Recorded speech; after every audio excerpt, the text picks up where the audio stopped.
Welcome back, everybody, to another episode of the Major League Minute podcast. I'm Doc, and I'm here with GMP. Today, we're talking some MLV. And Always. Vegas is back, baby, is the title of this episode. But before we get into the meat and potatoes of episode 38, give me some, dog. That's 38 episodes we're in. Got 270, What? 267 more to go. Wow. To hit 300. Is that our goal? That's our goal. Are you committing to that right here in front of God and everybody? GMP is committing to 300 episodes of the Major League Minute podcast. I Give me the give it a shot. broken pinky promise. Let's I go. can't even bend it. So that's right here, right now. 300, baby. Let's do Okay, it. this is 38. Let's go. Thank you to all of our subscribers, all 224 of you. Really appreciate you subscribing on YouTube and then following us on the Major League Minute podcast on TikTok, Instagram, all the things. And if you haven't subscribed already, why not? Why not? Why not? We have super exciting for us. I already know about it. Don't tell me. Tell them. I'm geeked out. We have one of the world's best beach volleyball players, Olympian, huge resume, lot of success. Needs no introduction. Great personality, beautiful, all those things. Her social media presence in and of itself has been very impressive. She, a.k.a. her. She is her? A.k.a. Kerri Walsh Jennings. She reposted our story and she said something where I'm like, that is perfect. That's exactly what I needed to hear. Because the context is the post was about Alex Dumfrey. Yes, the head coach, the new head coach of MLV NorCal. Yes, and how she wears the same outfit the word on the street is that she wears the same outfit to every single match. And I was thinking about that today as I was going through my closet of like, okay, what could I possibly wear today on the pod? Kerri Walsh Jennings described it as working smarter, not harder. Yes. It's lessening decision fatigue. And I was like, that's it, decision fatigue. Do you know how stressful it is? Unnecessary stress to have to plan and think out your outfit. I have no idea how stressful it is. I just grab a shirt and go. What's your problem? That's because your wife probably gives you the shirt. Pretty much. Yeah, so there's decision fatigue on her part, but... So what's she call it? She coined this term, decision, what is it called? Decision fatigue. Okay. Coach Alex Dumfrey is lessening her decision fatigue by wearing the same outfit, and I was like, that is what I need for this pod. And ever coaching again, let them know. I have to wear the same thing every time because I guess maybe it's a female thing. I'm sure, I don't know, some males probably worry about it, but I'm just like, this is so silly. Like, why am I spending 20 minutes trying to figure out what to wear? Why don't you petition our audience and lessen your decision fatigue by just picking up a partner, a sponsor that would give us their gear, their merch. We can rep it on the podcast each and every episode. All right. And you could lessen your decision fatigue right here, right now, by this time next week. If I'm going in non-sports apparel, Frankie D and Anastasia Co. here in Omaha. Don't tell me, tell them. Call them out. Do we need to add them? I want to rep you guys ASAP and all day, every day. So these are local? Yes. Okay. Yeah. So let's pull the trigger. Let's get them. I mean, I'm down. Perfect. Okay, let's get into this episode. We'll get them on, and we'll decrease your decision fatigue. Perfect. But yeah, thank you, Kerri Walsh Jennings. Yeah, so exciting. Thank you, all of our subscribers. And if you haven't subscribed yet on YouTube, you haven't followed us on Instagram and TikTok, get on there. Just hit the subscribe button. It's free. It helps us do what we do and makes it better each and every week. We're allowed to bring our product around the world to every household, every vehicle, every iPod, to everybody, everywhere, all the time. So thank you. iPod, I think you meant AirPod. Yeah, same difference. But anyway, I wanted to bring it here. Vegas is officially back.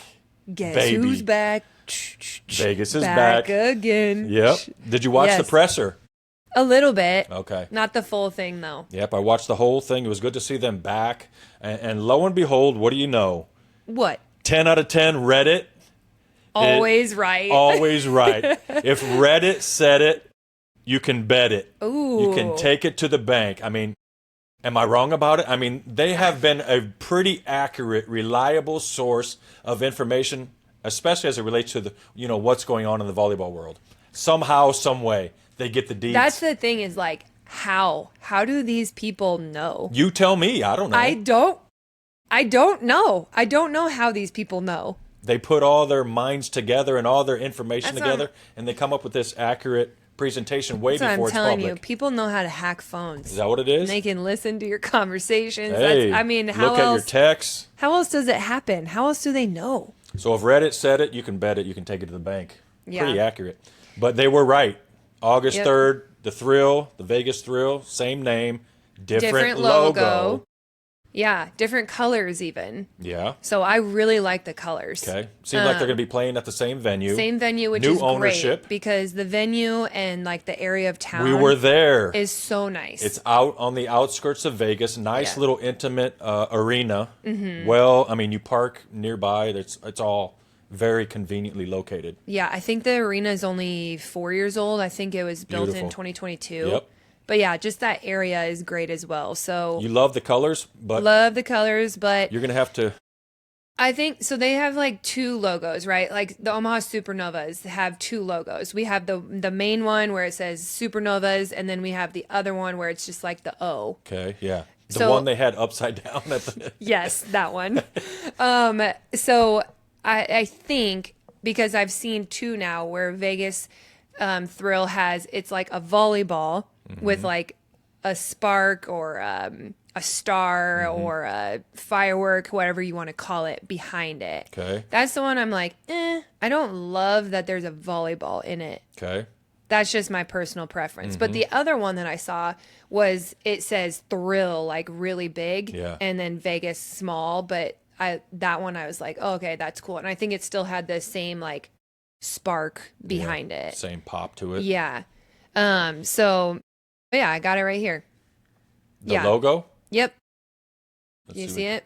Oh, yeah, I like that. Yeah, I think It's that one looks. progressive. I think progressive. Yeah. What do you mean by progressive? Well, actually, I watched a press conference. They said it has kind of a bit of an 80s look to it. So retro. Retro, but it also looks like it's in motion, moving into the now. Is that what you mean by progressive? Yeah, see how it starts small and it Okay. looks like it's Okay. progressive in nature, but they called it looks like an 80s type of logo, and they enjoyed it, and I do too. I You just don't like the... No, I do like that one. Okay. The one I just like, okay, having a volleyball in it, not my favorite, but Right. I mean, it's not the end of the world. Yeah. And I do like the colors. I think, correct me if I'm wrong, thinking just off the top of my head, but this is the only team with the color, like purple as a true color. Like the Omaha Supernovas has like 5 colors, I feel like, Right. but purple looks like this is the main color. I have no idea. Does anybody even pay attention to that stuff? Yes. It's a big deal. We But pay Vegas attention. is back, baby. Glad Yes. to have them back in the MLV. Took, what, a year hiatus? Or how many seasons Just one. did they take off? Yeah, just one. Okay, now they're back under new ownership. Let's talk about the new ownership. Michael Landier. Yeah, I looked him up. me too. What'd you find out?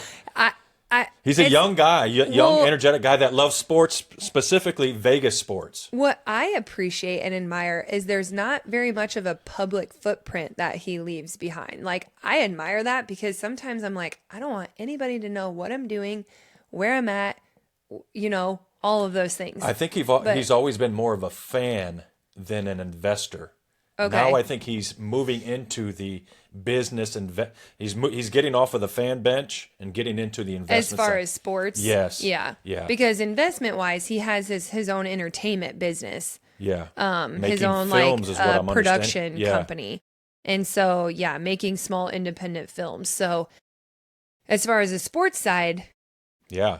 I think you're right. Like, he was a fan Yeah. and now he's like, I'm in it. I love it. I though. want to be a part of it. I would much wanna rather own have it. that than somebody who has no idea, is not a fan. They're just looking to make A few extra bucks here and a there. good or investment. What? A good investment. They're just looking, Yeah. but this guy actually loves volleyball. He loves sports. He loves entertainment. In the entertainment capital of the world, would you call Vegas? Or at least one of the I entertainment? would, yeah. It used to be. Going to be a great product Probably that they're putting still on the is. floor. Yeah. Yeah. So then they announced their new head coach too. Yeah. Rachel Morris. Hey. Yeah. So I was looking into her and I noticed right away that she has a lot of like volleyball friends, like people like Megan Courtney Lush. Like I noticed she commented on the post of her announcement, Yeah. like congratulations. There was a lot of that, Right. and so I was like, oh, I've never crossed paths with Rachel Morris, but it seems like she has a lot of fans out there. Can I speak to that just briefly? Fran, who is the GM. Okay. She was originally the coach, I think, in year 1 or 2. in year 1 and 2. Now she's the GM. She mentioned that her Or not and 2. Sorry. yeah, she mentioned that they reached out to her to ask her about some players. And this was in the press conference after the press conference. And Fran noticed that her volleyball knowledge and her connectivity within the community was like, we were just talking about other players. We're like, with her connectability in the market, we need her. And it was like, okay, let's move from, hey, we're using you as a resource to being our head coach. Is what it came across there you go. like. That makes perfect sense just because I was verified it. like, there was at least 6 players that left comments, and I was like, oh, Yeah. how do they know each other? She speaks well. Came from Indiana where'd she play at? I don't know if she played at Oregon, but Okay. I think she's an Oregon alum. Okay. Yeah. That makes a lot of sense though, because I wrote that to me, it sounds like she's this builder. Like she really understands foundational pieces Yeah. and she has this natural eye for talent and she Yeah. knows how to transform it. So with that takes a lot of like personality. Right. Like in my opinion, Yeah, you being able to relate to players. to relate to players, to be able to coach them, to be able to speak Right. positivity and transformation into their minds and their practices. Yes. Like, so that's spot on. It kind of reminded me of like what Thomas is to the Supernovas in terms of what he brings to the table. Similar type of attributes. Yeah. In terms of relating to the players' connectability to the volleyball community abroad, and then bringing that to the MLV. So good for her. 4 seasons. What she do was she was at IU. She was at the University of Indiana where they had the most successful 4-year span. Yeah, they're on the with upswing. her. Yep. Yeah. She was named Volleyball Magazine's under 40 college coaching hot shots. So that's pretty cool too. But yeah, I can see and I can tell that she's well respected and has a lot of a huge community in the volleyball For world. sure. However, from your perspective as a player, Okay. what kind of challenges will she probably have going from college to pro, making that jump, connecting with the community, connecting with upper level administrative management, connecting with the players? Where do you see some challenges from a player standpoint? I don't know how young she is. So She's young I think that obviously I know she's under 40. and mostly but- college experience from a coaching standpoint. So if she's under 40, that means she could be my age. Correct. And so that's always a concern is Age? yeah. What if the experience I think it hang on, All let me right, finish, bro. Stay over there. Stay. I think that is always a challenge for, let's say, veteran players who are maybe 35 plus. That's a challenge of respecting, of like, you are my coach, you're younger than me. I have to respect you and how you're training me and what you're saying, even though I might disagree. So you're submitting to the authority. Yes. Now, I'm not saying truthfully, and this is no flex, like I never struggled with that. Right. Because it comes down to an individual. Right. It's up to the individual, the veteran player, to choose how to behave and what attitude to have. I've never really seen it for myself, but that is always just a general concern. Okay. And as we get into the roster, I mean, you do see some veteran players on the roster that we will talk about here in just a bit. But And I think back to Thomas, not to switch the topic to Thomas, but that was a concern because he was the same age as almost all the players. Now, or even younger, yeah. He definitely succeeded, and the players, credit to them, they succeeded. Everything was great. They really respected him, and they were very successful. Right. So I don't see this as an issue with Rachel. I was just saying like a different perspective because you asked me. How does a coach get the buy-in from the players? It's all about building culture. That's what she talked about. It's trust. It's all about building Right. culture.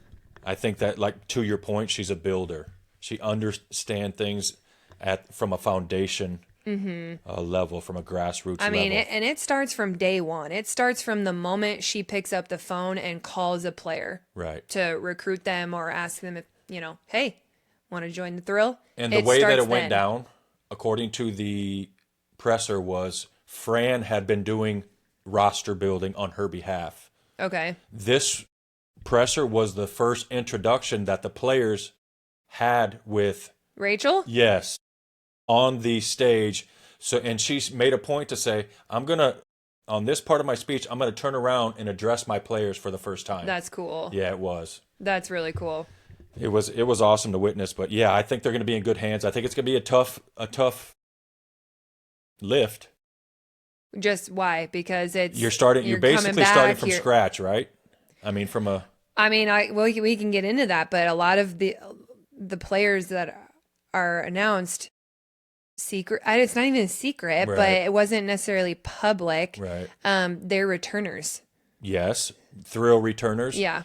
I was referencing more starting a franchise over again in the community. Impact. They talk about they are going to be in the community, for the community. Mm-hmm. And they oftentimes mention the word and this phrase, we are going to have to earn our fandom, is what they call it. It's just not going to be given to us because we were there we came to the market, yeah. Oh, okay. We came to the market. We're going to have to restart it again and build it again from ground zero. My perspective is if they came back, they've thought through every nook and cranny, and they have learned. They've learned, but yes, they've learned, period.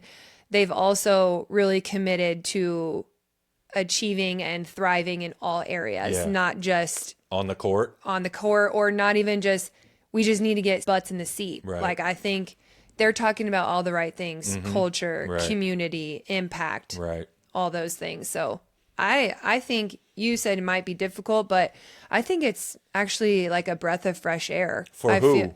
For the staff, for the franchise. I think it's kind of like a refresher. Right. And it's like, okay. A new beginning. Okay. Exactly.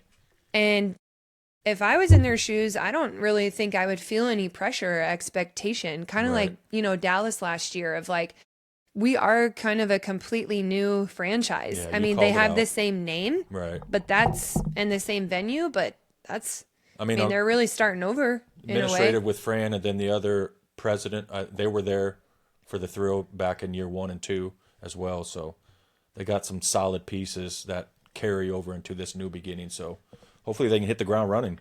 Yeah. But so then what we saw was they never introduced them on the presser. They just had them in the background. That's why it's like, do we say it or do we not? But we definitely do because I should. watched another presser where they had the roster on the actual TV. Right, but that presser wasn't straight from MLV. Well, how would they know? Where would they have pulled that from? That's where I'm just confused about this whole situation. But they posted a photo of the team, those who could be there. Right. So that was one thing, and that was on Instagram, and that's public. Yes. So from that, we know Kendall White. Oh, yeah. K-Dog's back in the house. So we're pretty excited for her. She's a 2-time... Vegas Thriller. No, champion. Oh. Supernovas, Dallas Pulse. Yeah. Can she bring a championship to the Vegas Thrill? That's Supernovas year 1, Dallas Pulse, their first year. Vegas Thrill back. She would be the most medaled MLV player, I think. The most decorated MLV player in the league. Yeah, I think so. Bring him a championship, K-Dog. Let's go. Let's ride. Yeah. I was going to say, well, then there's Natalia Valentini Anderson, but she's not an MLV player anymore. Oh. Yep. Moving right along. So then the next player that we saw in the photo was Jelly Sire. She's an outside hitter. She's coming from Dallas as well. Next, we see Lauren Jardine Clark. She's back. So really excited for her. This is kind of a comeback season because as a friendly reminder, she had a season-ending injury with Grand Rapids Rise, not this last season, but the year before. Okay. So in 2025. Good for her. So yeah. Then we see Lindsay Vanderweide. Seasoned veteran. Did we ever figure out how to pronounce it? Vanderweide. Weedy? Yeah. Not Whitey? Lindsay Vanderweide. Vanderweide. So excited for her, seeing her still in the MLV. Then we see Berkeley Oblad. So she's returning to Vegas as well. Next, another middle blocker, Kayla Caffey. Yeah. So Husker slash Supernova slash Mojo. Yeah. I'm happy for her to see just kind of what she does and what impact she has. And then another middle blocker, we have Morgan Stout, who's also returning to Vegas. Okay. So pretty exciting. And then for a libero, we see Ryan White join the Vegas Thrill. She was just with Columbus. Okay. And then we see Jackie Moore, who was just with Atlanta. Yep. So Middle blocker, right? Middle blocker, Yeah. Yep.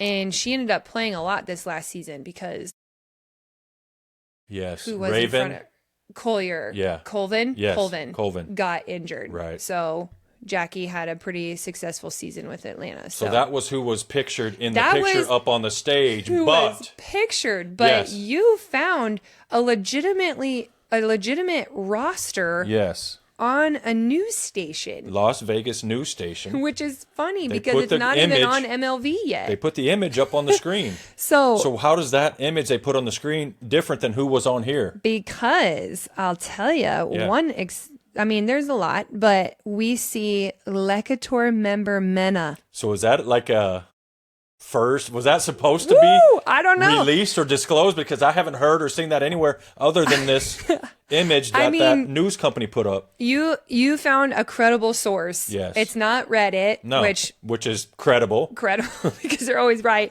But this was a credible news station that legitimately showed the whole roster so far for the Vegas Thrill. So as they were speaking with the coaches, the GM, the players, and the owner, they were flashing this roster up on the screen where you see Lecator Member-Meneh as... Yeah. Yeah. Who else? We see Shannon Shields. We see, I think those are the only names that we would recognize. But then we have Tommy Stockham. Okay. And then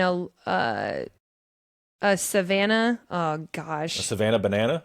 We'll just say Savannah Banana. How do you say that? Just Colden? shoot your shot. Yeah. Cole Heady. Okay. Cole, I have no idea. Okay, who Sorry, else? Savannah. That's it. So that's pretty much a roster. We had the 4 people listed on this roster that weren't at the press conference in Vegas. So that was kind of exciting. It was like, ooh. Yeah, we'll have to wait and see how accurate that is, but I'm thinking it's pretty accurate. It's got to be accurate. This is like a news station.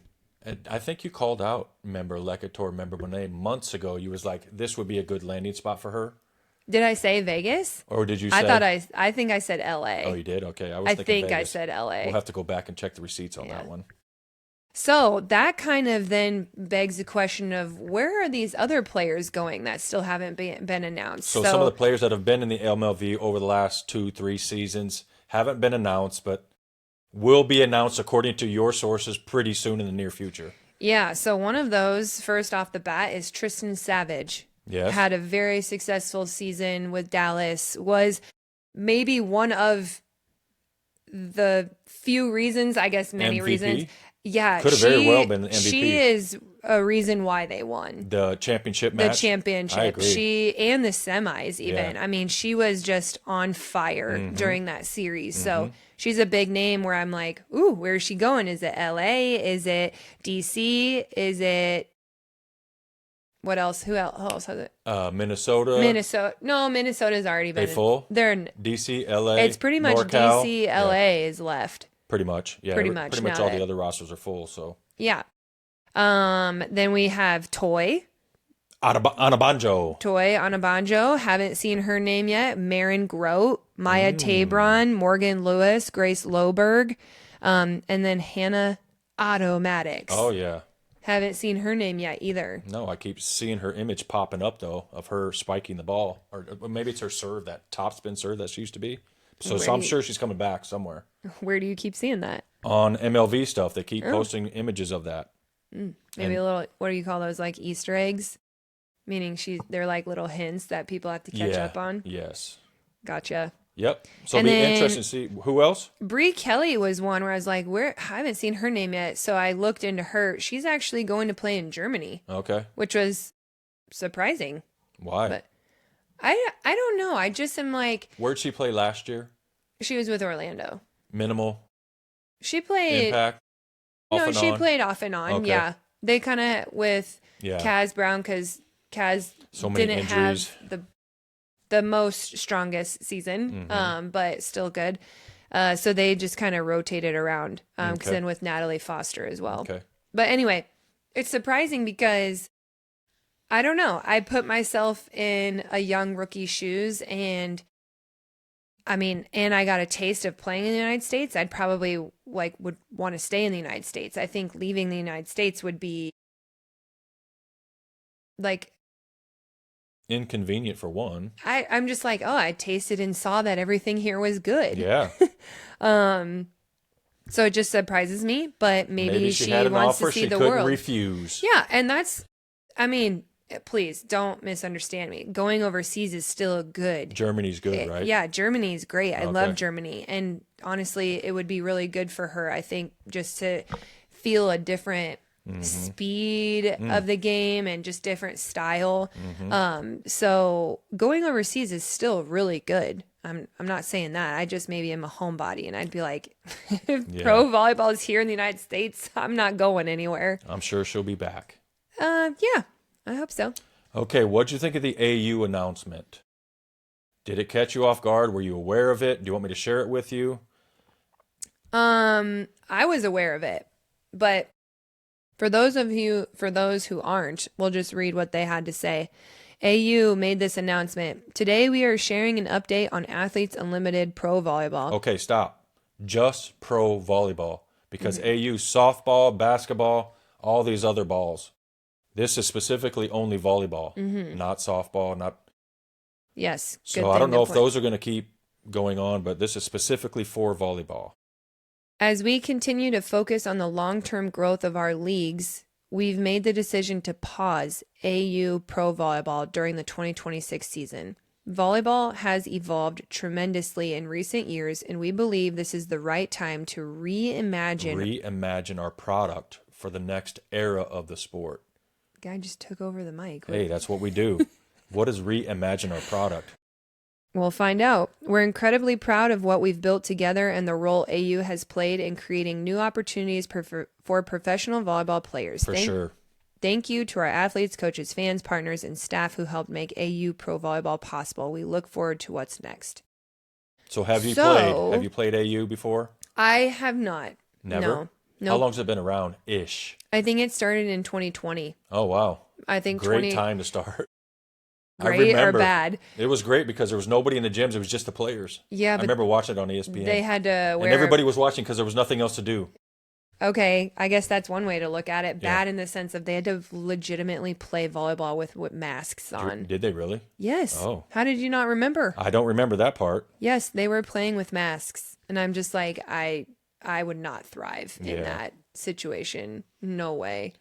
So you haven't played, but a lot of your Yes. friends / people you've played with have played. Yeah. What has been their overall comment, feedback, perspective on that league? And So because I happen to agree with the initial announcement. Very impactful for the last 5 years as it relates to pro volleyball in the U.S. so I know that the money is very good for just that short time period. What they is it? feel like Week or two? it's like 7 weeks 7 total. weeks. Okay. Yeah. And so the money for that time period they feel like is very fair and it's a good, chunk like of change. Off season. Yeah. Yeah. Because a lot of times in the off season, what us pro athletes are doing are relaxing, recovering, spending time with friends and family that we don't At the normally beach. get to do during season, our social lives kind of go on pause Yeah. during that time. So we don't go and get second jobs, or we don't go and get part-time jobs. I mean, some people do, and they like to coach. That's a great way of not only getting paid, but also staying in shape, because you can most likely practice with your players. Yeah. So that's a very common thing we see. But other than that, we don't really go and get jobs. Like, it's time to relax and enjoy. And so this is a great way that they could make some money doing what they love. And wasn't it like leading up to the season, it was giving them an opportunity not only to stay in shape, but to ramp up as the season based on the timing? Right.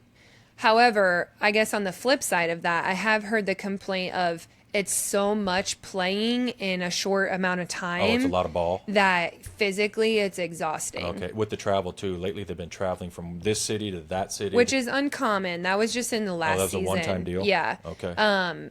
In the first 4 seasons, it's just all 7 weeks are in one city.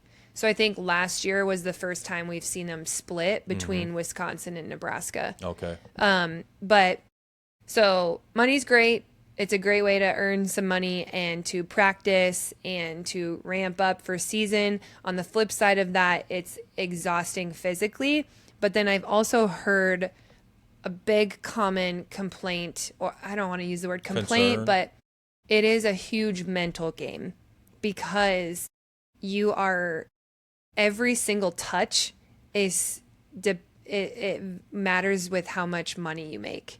Oh, because their So tracking system They're is a tracking, point system, right? It's basically like a fantasy league. Okay. In a way. And so the way they score, it's like, if you get a perfect pass, that's worth more than if you make an out of system pass or something. So what's your point with that? Because I was on the floor at the AU matches here in Omaha, and it looked like every player was having just the time of their lives. Which is great. Yeah. But I think that There's pressure. There's pressure to perform. It didn't look like it. It looked also, like they were having fun. It also can affect your kind of like team camaraderie, for example, because yes, exactly. An extra dig means potentially $100 more for me. Oh, wow. So I'm going to get this free ball versus letting the libero do it, like something that's more common. I think just looking at the leaderboard, if you are not 10 and up, you're out. It's just mentally, it was very difficult for a lot of my friends. With that being said, would pro volleyball in the U.S. be where it is today without AU's investment back in 2020 through 2026? I can't say that AU didn't help at all. I believe they did. Yeah, I think that they did. I just want to say thank you. Yeah. Because they were investing in women's pro volleyball in the U.S. when nobody else was. Exactly. Yeah, huge thanks to that. They I think, like you said, they kind of kickstarted this in a way. They showed that it can be successful, that there is support out there, that there is a space for pro women's volleyball. We have great women athlete volleyball players in the U.S., and they need to be playing here. Yes, I agree with that wholeheartedly. So it is sad to see that they were kind of the initial start to this, and now they're taking a pause. I don't necessarily think that it's a pause. I'm not so sure that they'll ever return. Yeah, maybe they fulfilled their mandate. Maybe they fulfilled their purpose in initiating this women's volleyball movement in the U.S., and now it's time to pivot and reinvent themselves in another direction. Yeah. How can maybe they catapult women's volleyball? There you go. Yeah. Yeah, maybe they reached their goal, like you said. So just as another positive, I know that a lot of my friends said that they enjoyed that AU is very much about giving back to communities. So you as a player got to partner with an organization of your choice. And so you kind of led that 6, 7, 8 week span of promoting an organization that you wanted to help support and bring awareness to. So they liked that. Right.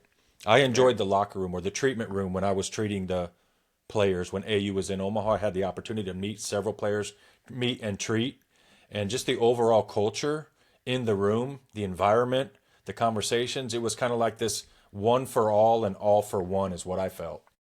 I think that's a great slogan for AU. Yeah. Because Part of me is like, I wish that I would have been able to compete as a part of AU, because every single player seems to become friends. Yeah. Like lifelong friends. It's one team of 42 players. Right. It's not, Exactly. 6 different teams. It's everybody really was able to bond and connect and grow a friendship. Brilliant through strategy to uplift the volleyball players in the community and bring this network of relationships of players, which is, is not necessarily easy to, facilitate. Yeah, I know, because it's a lot of different personalities. Oh, yeah. A lot of different backgrounds, a lot of different alumni from different schools. A lot of distance. Yeah. It's different, or it's difficult, but I think that they did it very well.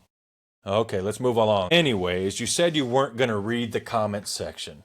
Somehow, some way, you got your schnoz into the comments again. Okay, but why are you in there? I am just sent the important ones. Okay, from your staff? Yes, okay. From my production So did he team. send you one? Yes, so there's 2 that I want to call out. Okay. The first one is from Alvi Hernandez. Okay, thanks, Alvi. Alvi, guys. Guys, I like that. Just is I like a that. great way to start. Dude, figure it out. You are reporting, aka news. I'm like, okay, yeah, keep on going. They said, it is sad to see you guys talk about how you don't want any drama, when drama is literally the only predictable outcome when you tell us what you have hands-on experience about the wages of athletes. I think I read that wrong. But you can either be a proactive insider or a reactive cheerleader. My opinion, embrace the hate, because we jelly. That made me laugh. I was like, okay, I think this is like a constructive criticism, but I see it as an overall positive thing and encouragement. So he's like, roll on. Yes. Bump them. We all jelly. Just do you, boo. Well, it's funny / it's like, it's humbling, and it's exciting that there are people out there who actually are jealous of we're just sitting here in a basement. I get it. Like, I'm jealous too. Of what? Being in something that's so great. So. But what do you have jealous? What does your jealousy lie? Because you're in it. I've always like been on the admiration. outside looking in. Yes. Jelly, admiration. 6 and 1, half dozen the other. Okay. Yeah. But I mean, for some people, and you take this as you want, we're the only access they have to the inside of the MLV, the volleyball operations, the players, some of the players that we have conversations with, this is the only time they'll be able to hear them speak, or they'll be able to hear them on some of these, you know what I'm saying? I know what you're saying. So they value it. Are you okay with that? But anyway, what's the next comment? Thank you for your comments, by the way. We love and appreciate them, positive or negative, constructive or destructive. We're always learning, growing, and evolving to put out a better product. With that being said, did you get your nose in the comments again? Do we have 2 comments? No, the next thing is a very important question. Okay. What's the question? I'm glad you asked. It's the truth versus the impact. The question is, would you rather tell the whole, unfiltered, unadulterated, unsugar-coated, unwatered down truth to a small number of people and have a very limited impact? Or would you rather tell a partial, softened, more palatable version of the truth to a much larger audience and ultimately have a greater, more expansive impact? These 2 questions are perfect. Why? To pertaining to us. To the comment or to? To us, the comment. I mean, they're talking about the news, Okay. right? We're Yeah. reporting on the news. Yeah. Like, people out there, like, everyone's going to hate. Right. Everyone's going to hate someone at some point. They're Right. jealous. I think both of these questions it pertains to us perfectly. Mm-hmm. And I'm glad you asked. Because it raises a bigger question. What? Well, can you answer the first one? I can confidently. This is your opinion. My answer is I would rather tell the whole truth and And limit your impact? yes, because I value the truth so much. I think that's like something, what do you call that? Like So you're not into the quantity of impact, you're into the quality of the impact that you're making. Yes. I don't know if it's like my generation or how I was raised or just, I don't know, but I'm very much like a black and white person. Tell me the truth. I only want to speak the truth. Right. I don't. But can you receive the truth? I say this all the time. I would rather someone just tell me straight up. But you're an athlete. That's what coaches do. I mean, that's what athletes do, right? Tell me what I need to do. Tell me what workout I need to do. Tell me what I'm doing wrong. Maybe that's my sports background. Not everybody is thick-skinned in that way like you are. Well, you asked for my opinion, so that's just what my opinion is. I would rather someone just tell me, hey, your hair looks stupid. Yeah. Versus, it's okay. I think you can wear that. No. That's like the sugar-coated whatever. Is that true? Like, sure, I could wear my hair a certain way, but I'd rather someone just be like, no, it looks stupid. You need to fix it. Okay. Like, that's how I am. Yeah. And that's like a very simple thing. I imagine much greater things when we're talking about some of these more hotter topics that we discuss and have conversations about. I want to be very certain on what is true and untrue. Right. And if I don't know it's true, I hope to the best of my ability, I'm saying, this is my opinion. It's not necessarily like a fact, but I think we've done all of that. Right. But even just outside podcasts, if you were to ask me this question, I would say I would rather be told the whole truth. I would rather speak the whole truth and have a smaller impact than sugarcoating things. Yeah, I prefer the direct approach rather than the watered down, less indirect, and where you're thinking and the less ambiguous, where you're trying to think about actually what did they say or what did they mean by that. I'd rather have the black and white version. Okay. Like I know exactly. So then maybe similar, but the other side of it, what about I want a greater impact. I want more people to be influenced and impacted by what I have to say. So not everybody can take that hard, direct, less palatable form of whether it's correction or education or whatever. So I see both sides. What if it's about the quality of your quantity? Both of them are equally as valuable. What if you can impact the quantity with a high quality product? I don't know if you can. Am I confusing you? I really had to think about that, but I think what you're saying is that would be the ultimate goal. I hope that my unfiltered truth would be the quality. Yes. And therefore it would have a grander impact than a smaller fraction. Okay. That's how I see it. Maybe in depth, but not in width. Maybe in depth, but not in number. Well, my ultimate hope is that it would do both. Yes. Yes. So how do we do that? There's a tension between truth and absorbability. The unfiltered truth may be more complete and honest, but it's oftentimes offensive, divisive, or difficult to digest, right? Mm-hmm. People may, and to be honest with you, because we are more direct, it has cost us some valuable relationships. Yeah. Because of our directness, because that's our preferred operating system. But it's also not up to us to, cater to every single... No. You know what I mean? Right. We tried that. Didn't work. Yeah. Never got off the ground. No. Can't be that. Right. On the other hand, if you sugarcoat, simplify, or dilute the truth, it may become much easier for people to absorb and act on. But at what point does making the truth more valuable become compromising the truth itself? Dude, there are so many thoughts going in my head. Go ahead. Right now. Share them with us before we move on, because we're running out of time. But this is a perfect example of when we talk about the private equity model, mm-hmm. and we tell the truth that it's harming families, parents who have to pay a lot of money. As we see it from firsthand experience and conversations and receipts. Right. Someone out there is saying, come on, you just need to support the growth of volleyball and help the sport grow. Correct. That's a sugar-coated truth. Yes. Because I see their point. Yay, volleyball. Both things can be true, though, right? But I'm not going to dilute the truth that it's actually harming families, though. Right. And it's harming. In fact, it's harming volleyball because then people can't afford it, In the grand and scheme of therefore things. people can't play it Okay.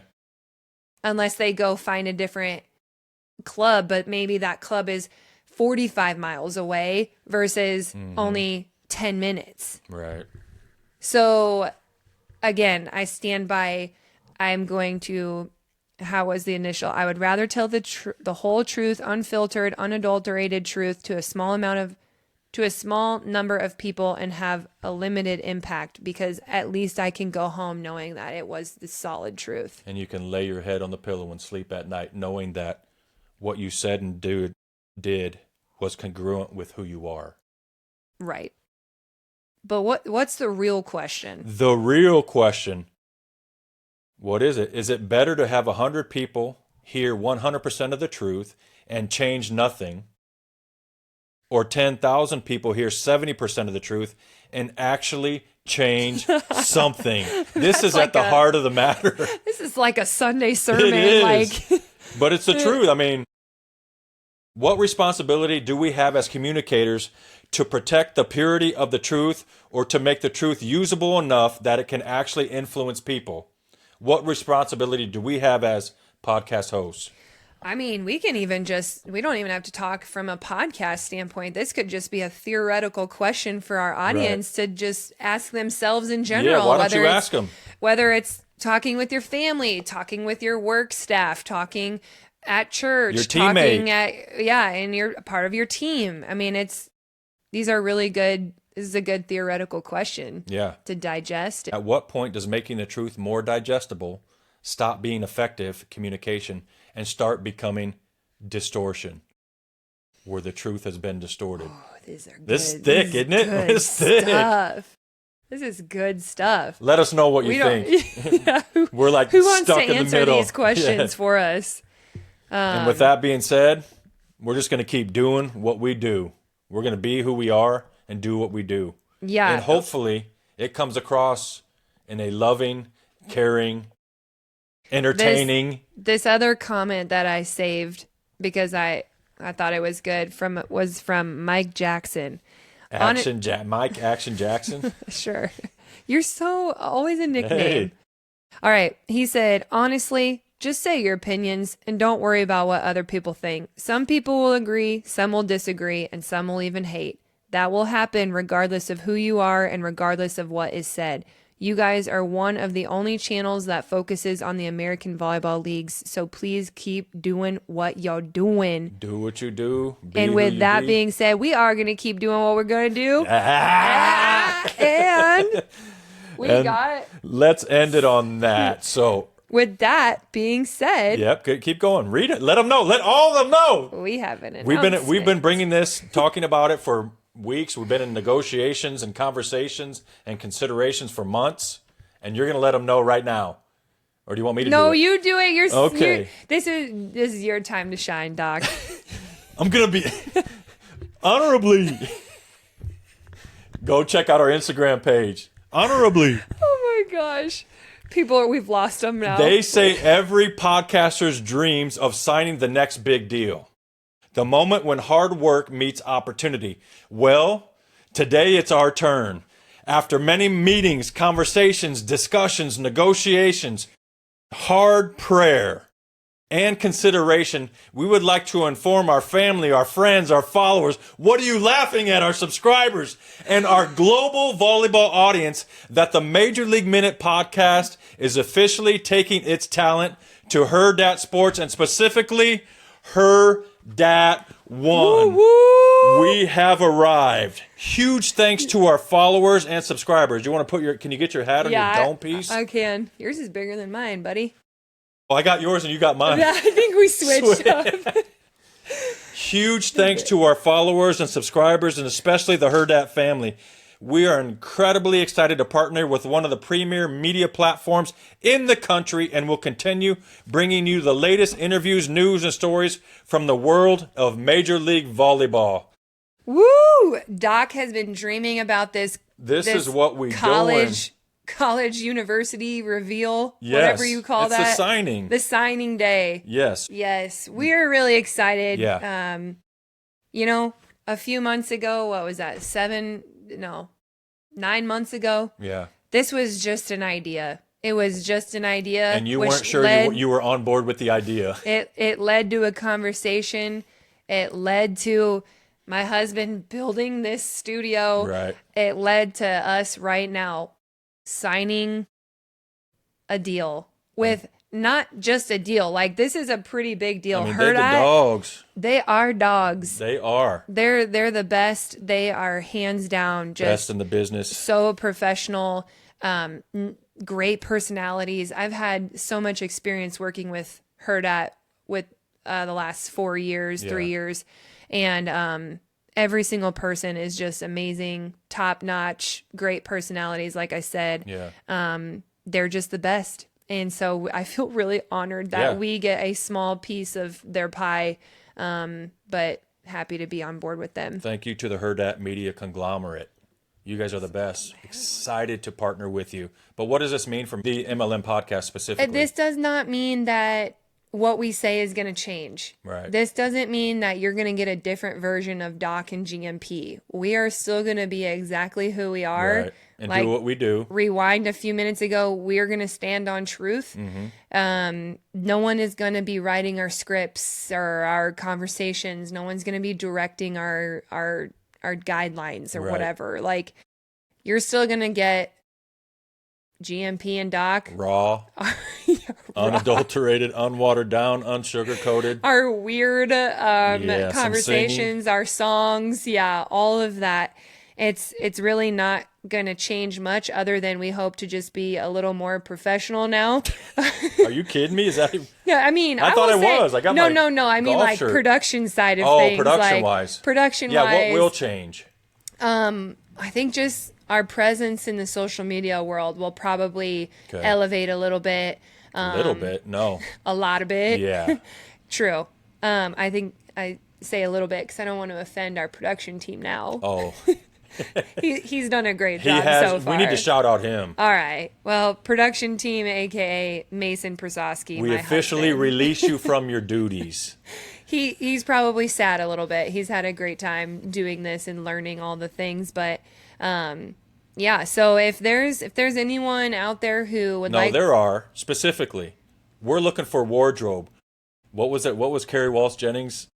Decision fatigue. Yes. We need to lessen that. Yeah, we want to work smarter, not harder. Right. But if there's others, maybe not everyone is an apparel company out there, but if you want to partner with us, you can please email us at mlm26pod@gmail.com. Shoot us a message. Let us know how we can. We'd love to rep your gear. We'd love to represent your company. We'd love to partner with you. Yeah. In the form of a sponsorship, and now's the time to get in. We're moving on up. We're freshmen right now. Oh, we ain't freshmen no more. What are we? We graduated. Sophomores? We're moving on. We just quantum leaped. When you sign with Hurrdat 1, you make a quantum leap in your media space. Awesome. So for all of you that haven't subscribed, that haven't followed us on Instagram and TikTok, now is the time, and the time is now. But until then, we'll see you next time on the Major League Minute podcast. Thanks, guys. I feel like we were a little choppy today. Sorry about that. But no. Thank you so much, and we can't wait to hear what you guys have to say. We'll see you around like a volleyball. Bye.